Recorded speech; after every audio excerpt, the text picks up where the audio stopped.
Watch this video, Ferrari Killer 1971 de Tomaso Pantera. If you were a discerning buyer looking to purchase a mid-engine sports car in the late 1960s and early 1970s, your options were limited and not without challenges. The most notable names on the market at the time included iconic British models like the Lotus Europa, as well as renowned Italian cars such as the Ferrari 246 Dino and the Lamborghini Miura. Each of these cars had its own unique appeal, but they shared a common problem: reliability. For all their performance and style, the availability of spare parts and qualified technicians to maintain them was a significant hurdle, especially for potential buyers in the United States. A Ferrari or Lamborghini, while incredibly fast and beautifully designed, required a network of specialized mechanics, and parts often had to be sourced from distant European suppliers. For many buyers, the reality of ownership meant a lot of downtime waiting for hard-to-find components to be shipped from places like England or Italy. Enter a new contender, one that would change the game for mid-engine sports cars, offering all the performance of a European exotic, but with the reliability and accessibility of an American powertrain.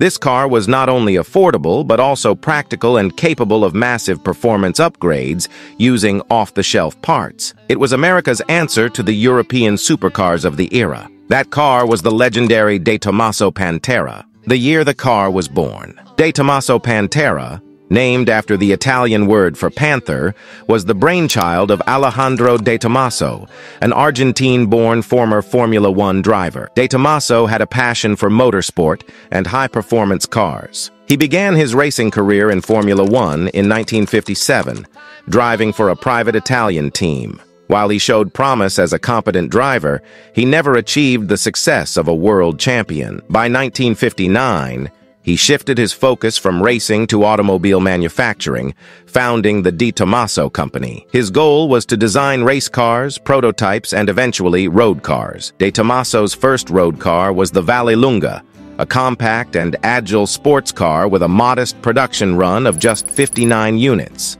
The Vallelunga helped establish De Tomaso's credibility as an automaker and gave him the confidence to move on to more ambitious projects. In 1967, he produced his second road car, the Mangusta, which was a mid-engine sports car powered by a Ford small-block V8. The Mangusta was a product of De Tomaso's collaboration with American automaker Ford. However, a business dispute between De Tomaso and Carroll Shelby soured the relationship, although Ford still agreed to provide the Mangusta with the V8 engines. With about 400 units sold, the Mangusta was more successful than the Vallelunga, though it wasn't quite a world beater. The Mangusta served as a stepping stone for the Pantera. It demonstrated that De Tomaso could design a capable, performance-oriented sports car, but the Mangusta's limitations were apparent. It wasn't just a car, it was a concept. Ford, impressed with the Mangusta's potential, was willing to take things further. The next car would have to push boundaries, and that car would be the De Tomaso Pantera. The Pantera's design and performance. Designed by Tom Tjaarda at the renowned Italian design house Ghia, the Pantera was a stunning vision of aggression and elegance.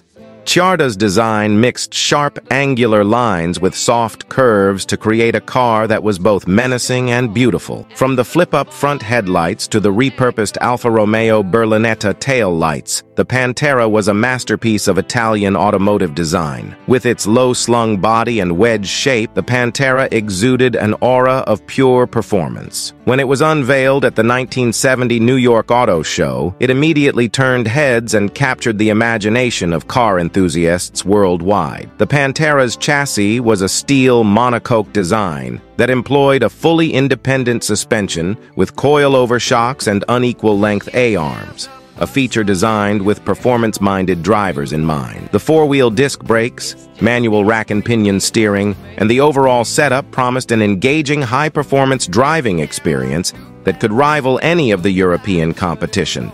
But it wasn't just the handling that impressed. Under the rear deck, the Pantera was powered by an American muscle, the 351 cubic inch Cleveland V8, a step up from the 302 V8 used in the Mangusta. The Cleveland engine produced around 330 horsepower in stock trim, giving the Pantera considerably more torque and a more satisfying low-end punch than its predecessors. This made the Pantera a real contender on both the street and the racetrack. It was fast, 0 to 60 miles per hour in just 5.5 seconds, with a top speed of around 160 miles per hour and a quarter-mile time in the low 14-second range, with a dry weight of about 3,150 pounds. The Pantera was considerably lighter than many of its competitors, making it a nimble, responsive car to drive. The car's performance, combined with its dramatic styling and relatively affordable price of just under $10,000, made the Pantera an attractive proposition. In fact, the Pantera was about half the price of the Lamborghini Miura, which made it an accessible option for buyers who wanted a supercar without breaking the bank. The Pantera's success and challenges. When the Pantera was launched in 1971, it was distributed in the U.S. through Ford's Lincoln and Mercury dealerships, marking a unique collaboration between an American automaker and a European manufacturer. The car sold well, with 1,000 units sold in the first year in the U.S. and an additional 300 units sold overseas. However, despite its early success, the Pantera wasn't without its problems. As with many hand-built cars of the time, build quality was inconsistent. Panel gaps and fit and finish issues were common on early models, which didn't sit well with customers who expected perfection for the price they paid. Ford, as the distributor in the U.S., wasn't keen on selling a product with such quality control issues, so in 1972, they acquired an 84% controlling stake in Tomaso's company and began working to improve production standards. This move helped address many of the initial quality problems, and production continued smoothly. The improvements, both in terms of manufacturing and attention to detail, helped the Pantera establish a reputation for being one of the most affordable and most reliable mid-engine sports cars of the era. Evolution of the Pantera, 1972 to 1974. Throughout its production run, the Pantera would undergo several updates and refinements. The 1972 model saw the introduction of a larger camshaft from the Ford 428 Cobra jet, and a lower compression ratio was implemented to meet new emissions regulations. These changes did slightly affect performance, but they also helped ensure the car remained street legal in the U.S. By 1973, the Pantera received a major update in the form of the Pantera L, where the L stood for Lusso, luxury. This version featured new, federally mandated crash bumpers that, while functional, marred the car's otherwise flawless line.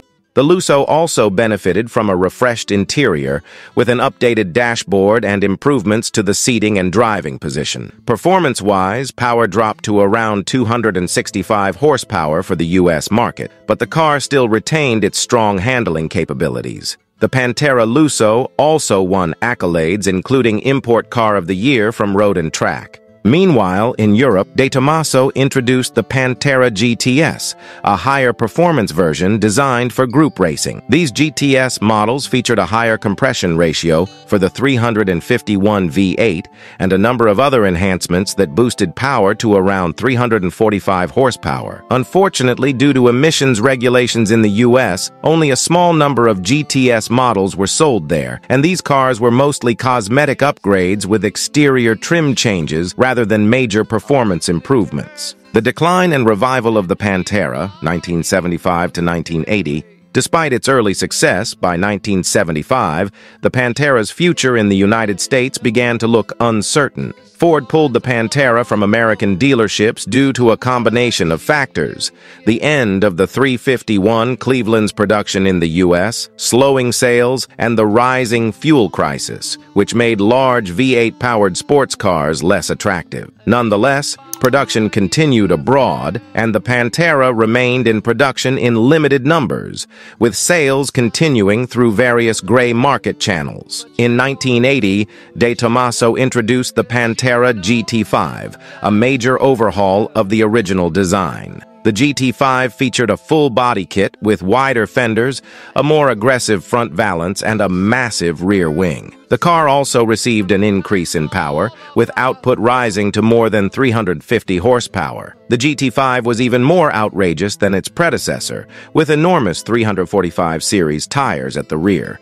and the wide body gave it an even more aggressive, track-ready look. The Pantera GT5 was followed by the GT5S, which retained the body kit and wider fenders of the GT5, but had a more refined and smoother aesthetic. These cars were built throughout the 1980s, and around 400 units were produced. However, by this time, it was clear that the Pantera's design was showing signs of age. The Final Pantera, the 90 SI, 1990 to 1993.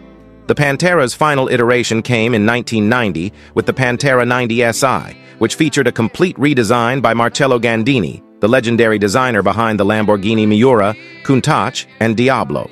The 90 SI retained the basic design language of the original Pantera, but was much more modernized, with new body lines that incorporated design elements from the Ferrari F40 and other supercars of the time. The 90 SI also featured a new tubular frame chassis, a revised suspension, and updated brakes that helped bring the Pantera into the 1990s. Under the hood, however, things had changed. The 351 Cleveland engine was no longer in production, and De Tomaso opted to use a 302 V8 from the Ford Mustang, equipped with fuel injection. This new engine made about 255 horsepower, considerably less than the 345 horsepower Cleveland, but still enough to give the 90 SI respectable performance.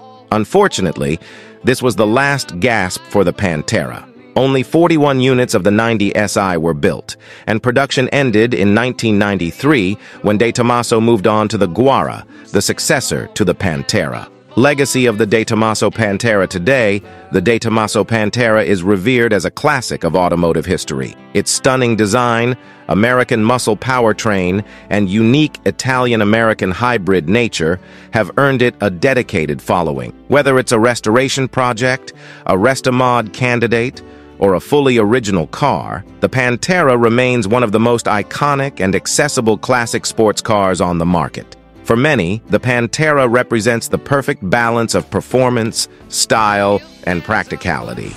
An experience that rivals any Ferrari or Lamborghini, but at a fraction of the cost. In an era when European supercars were often plagued by reliability issues and expensive maintenance, the De Tomaso Pantera was an alternative that offered the same thrills with a far more user-friendly ownership experience. While it may not have achieved the widespread fame of its Italian counterparts, the Pantera is a true gem in the automotive world and a testament to De Tomaso's vision. Thanks for watching.